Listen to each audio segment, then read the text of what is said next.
C'est pourquoi, dites-vous bien que des amis dans notre vie, on a trop de doigts dans une main pour les compter. Hein. Ce qu'on appelle des amis vrais, là.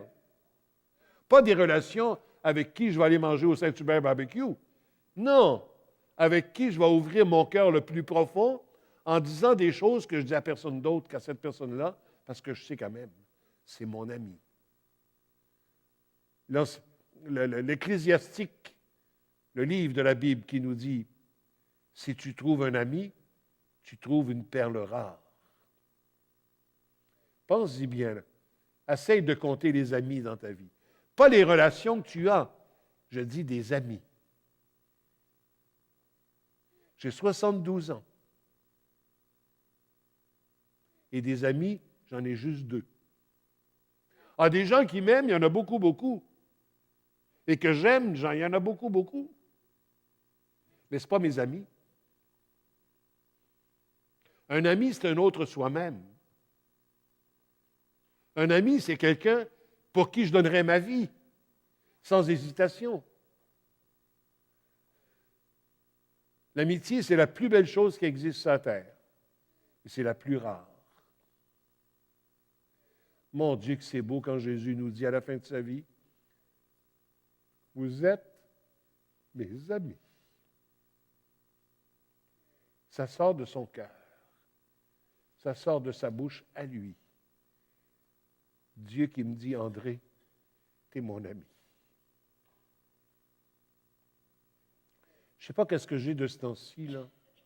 Je ne devrais même pas vous dire ça. Je ne comprends pas ce qui m'arrive. Mais plusieurs fois par semaine, moi j'habite dans les cantons de l'Est, hein, près de Sherbrooke. Je m'assois à mon bureau début d'après-midi, j'ai un cri intérieur. Viens-t'en avec moi. André, m'aimes-tu? Viens me voir.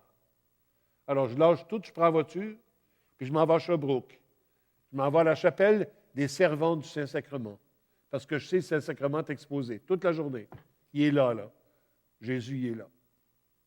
Puis je rentre dans la chapelle des sœurs, puis je reste là minimum 1 heure, des fois 2 heures, des fois 3 heures, en priant la prière du cœur, tout simplement. Mais je suis bien parce que je suis avec lui. Parce que c'est mon ami. Et je suis son ami. Ça, c'est le plus beau titre que vous pouvez donner à un prêtre. Le prêtre, c'est l'ami de Jésus.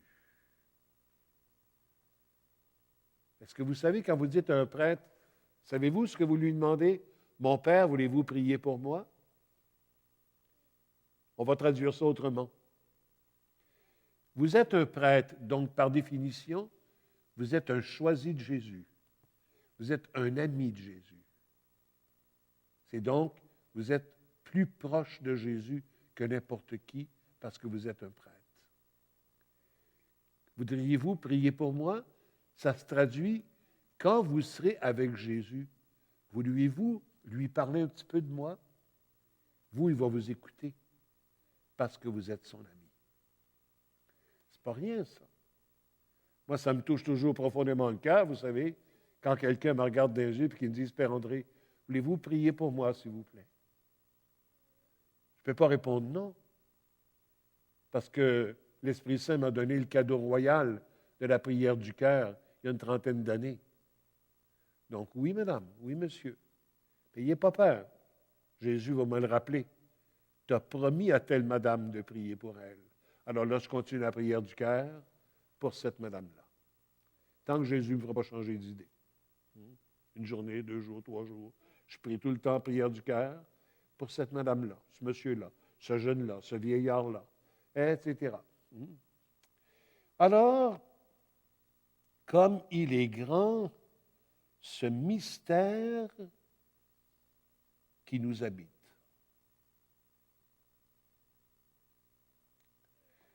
Dieu, on vient de dire, son autre nom, c'est « Je suis l'amour ».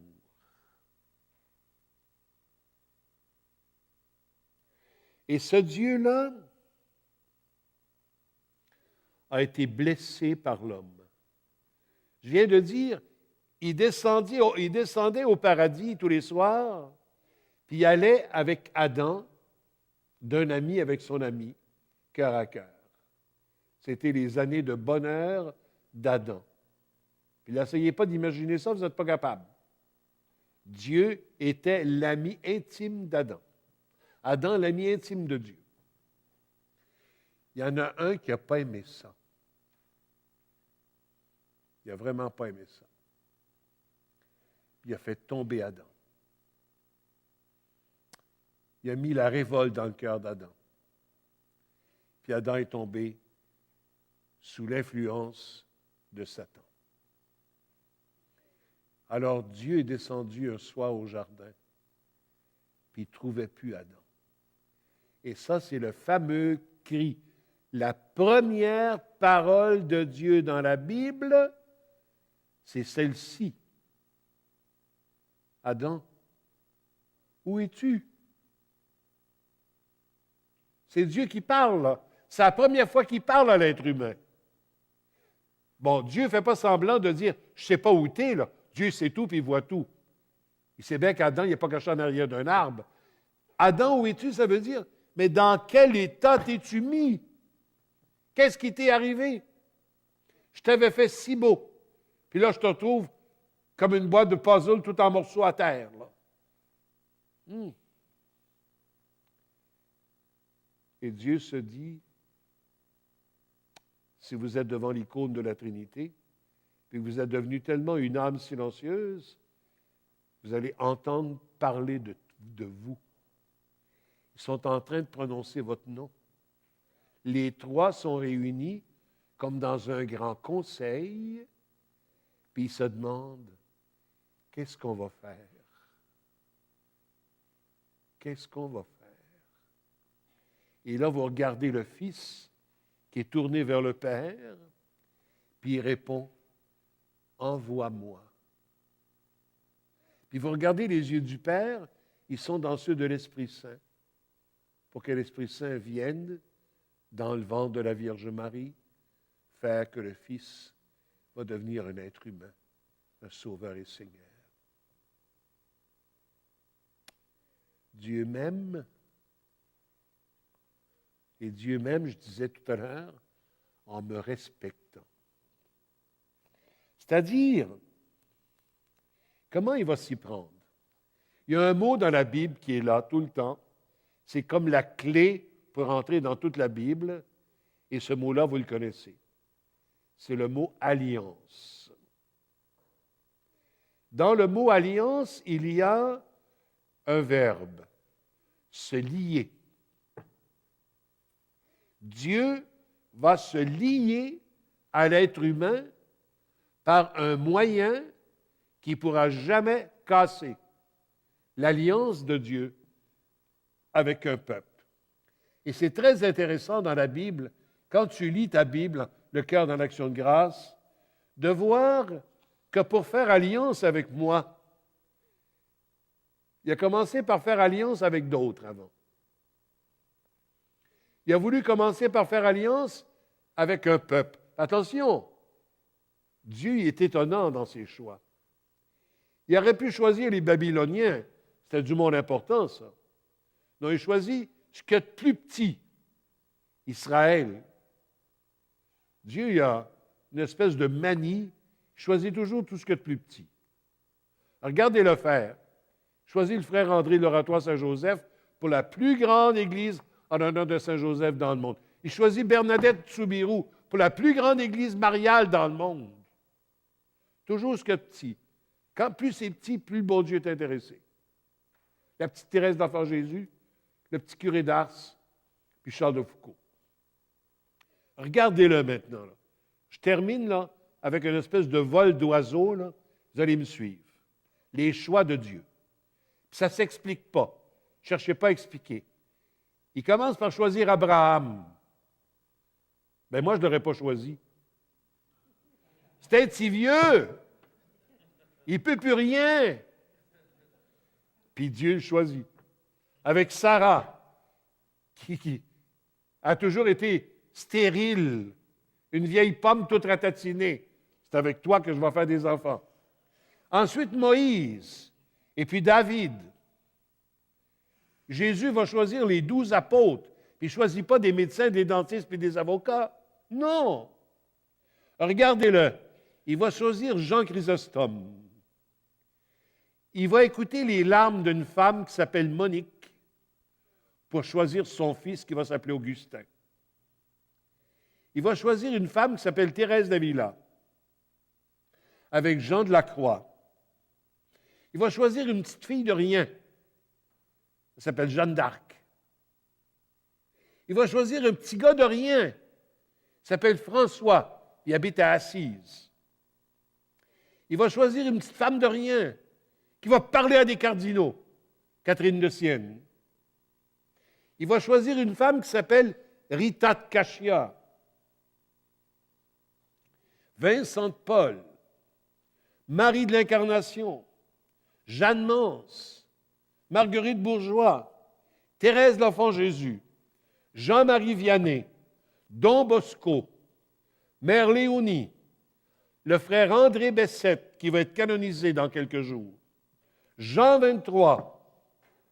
Marthe Robin. Et puis, chacun et chacune de nous. Chacun de nous va entrer dans le silence et dire « Merci, mon Dieu, de ce que tu m'as regardé moi et de ce que tu m'as choisi. » Cette émission a été rendue possible grâce à vous. Foi et Télévision chrétienne apprécie énormément votre soutien spirituel et temporel. Si vous ne faites pas encore partie du réseau de soutien de Foi et Télévision chrétienne, nous vous invitons à faire parvenir votre contribution à l'adresse indiquée à l'écran. Que le Seigneur, qui ne se laisse pas vaincre en générosité, vous le rende au centuple.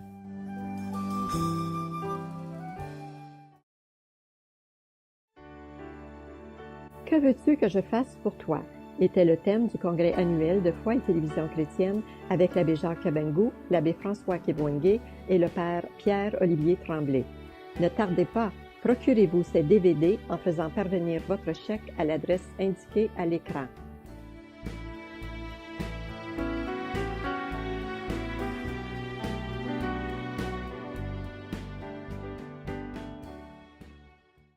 Mais non, il dit, tu m'as accueilli avec miséricorde, avec tendresse.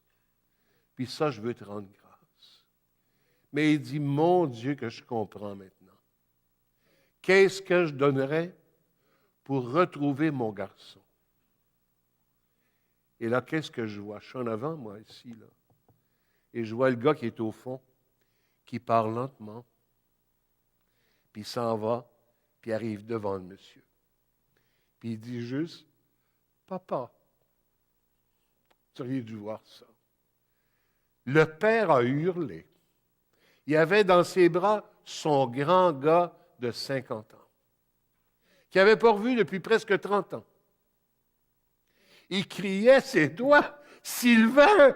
T'es mon gars, c'est toi, Sylvain! » C'était une folie. Tous les hommes braillaient. Puis le dimanche de Pâques au matin, on a vu arriver de Drummondville la maman. Ah, avec des fleurs.